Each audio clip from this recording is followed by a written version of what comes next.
In a quiet little town, there lived a young man named Leo. He was a simple man with a big heart. Leo and his wife Clara built their life on a foundation of strong faith. Every morning they would pray together, asking God for guidance and strength for the day ahead. Their home was not large, but it was filled with love and laughter. They believed that God had a special plan for them, even if they couldn't see it yet. They served in their local church, helped their neighbors, and always tried to show kindness to everyone they met. Their faith was not just for Sundays, it was a part of every single day, a gentle light that guided their every step and decision. Leo worked at the town's biggest factory. The work was hard, and the days were long. The factory floor was a noisy place, full of clanking machines and loud shouts. But Leo was different. He was always calm and had a smile for everyone. He helped new workers learn their jobs and offered a hand to anyone who was struggling. He didn't do it to be noticed or to get ahead. He did it because he believed that was what God wanted him to do.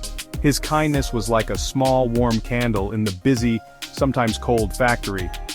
People respected him for his gentle spirit and his willingness to always put others first. Even though Leo was a natural leader, he never seemed to get a promotion. The problem was simple. He did not have a college degree. The supervisors all had papers from fancy schools, and Leo only had his high school diploma. So he stayed on the factory floor doing his job with diligence and care. But Leo was also very smart. He saw things that others missed. He would notice small ways to make the machines run better, or to make the work safer for everyone. He would write down his ideas on small pieces of paper and humbly give them to his supervisor, never asking for credit, only hoping to help the company succeed.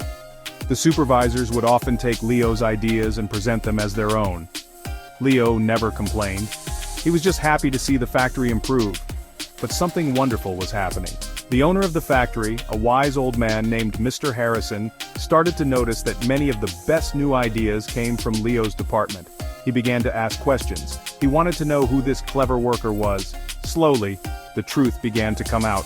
The owner learned that the simple, kind worker on the floor was the real source of the factory's recent success. Mr. Harrison saw a special spark in Leo, a combination of humility and brilliance that was very rare. One afternoon, Mr. Harrison called Leo into his big office. Leo was nervous. He had never been in the owner's office before. The room was quiet and had large windows that looked out over the entire factory. Mr. Harrison asked Leo to sit down and began to talk about the company. He mentioned all the recent improvements and the new ideas that had saved the company so much money. Then, he looked directly at Leo and told him that he knew the ideas were his.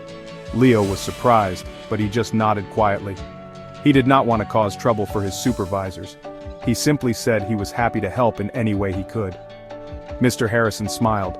He told Leo that a piece of paper from a college did not make a man wise or a good leader. He said that a person's character was far more important. He had seen Leo's hard work, his kindness to others, and his brilliant mind. He knew Leo was the kind of person he wanted leading his company. Then, Mr. Harrison offered Leo the position of factory manager. Leo was speechless. It was a dream he never thought would come true. With tears in his eyes, he accepted the promotion, feeling a deep sense of gratitude to God for this incredible blessing. The news of Leo's promotion spread through the factory like wildfire.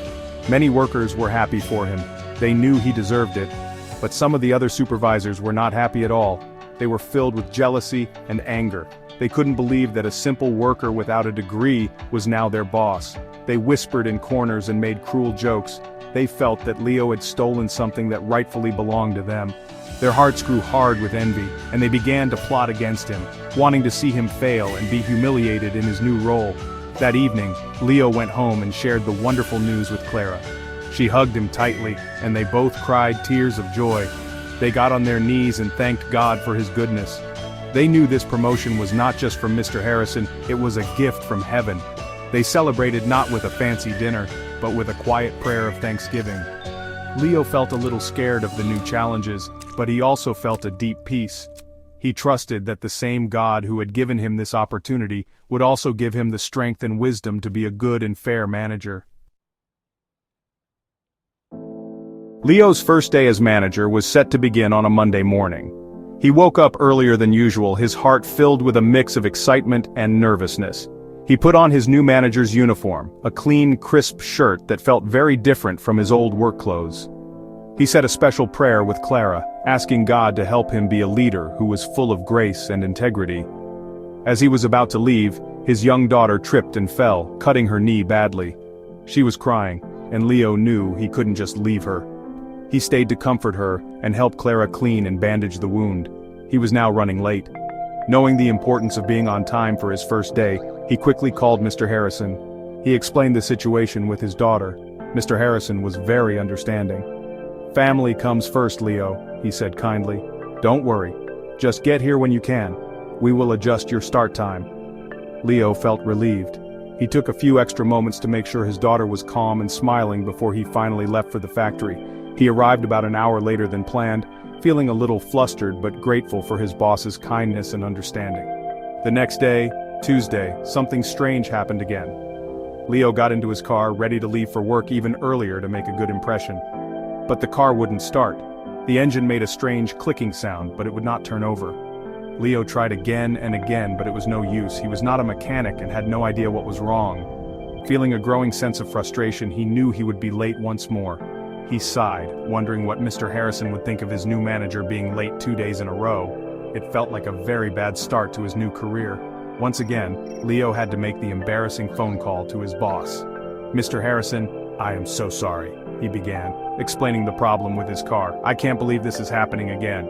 To his surprise, Mr. Harrison simply chuckled. "Don't you worry, Leo," he said. "These things happen. We'll just change your start time for today as well.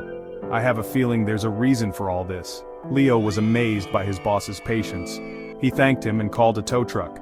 He ended up arriving at the factory even later than he had on Monday, feeling worried but also strangely peaceful. Later that week, the truth behind Leo's strange delays came to light. A security guard who was loyal to Leo overheard some of the jealous supervisors talking. Their plan was horrifying. On Monday morning, they had loosened a heavy piece of machinery above the entrance to the manager's office. They planned for it to fall right when Leo was scheduled to walk in. The delay caused by his daughter's accident meant he wasn't there when it happened. On Tuesday, when their first plan failed, they had tampered with his car, hoping to cause a serious accident on the highway. The car not starting had saved him from a terrible fate. When Mr. Harrison learned of the plot, he was furious. He immediately called the police and the jealous supervisors were arrested. The whole factory was in shock.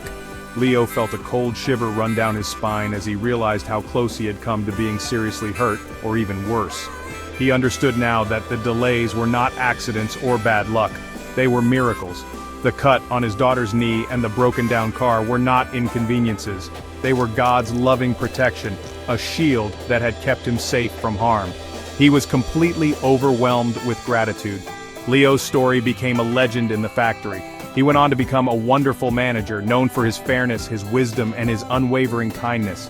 He never forgot the lesson he learned during those first 2 days. He understood more deeply than ever that God works in ways we cannot always see or comprehend. Sometimes what looks like a problem is actually a blessing in disguise. A delay can be a form of divine protection. A closed door can be God's way of guiding us to a safer, better path that He has prepared for us. In the end, Leo's life was a testament to the power of faith. He served God humbly, treated others with love, and trusted in a plan bigger than his own. His promotion was a reward for his character, and his survival was a sign of God's watchful care. It reminds us all that when we place our lives in God's hands, He can turn jealousy into justice and delays into deliverance.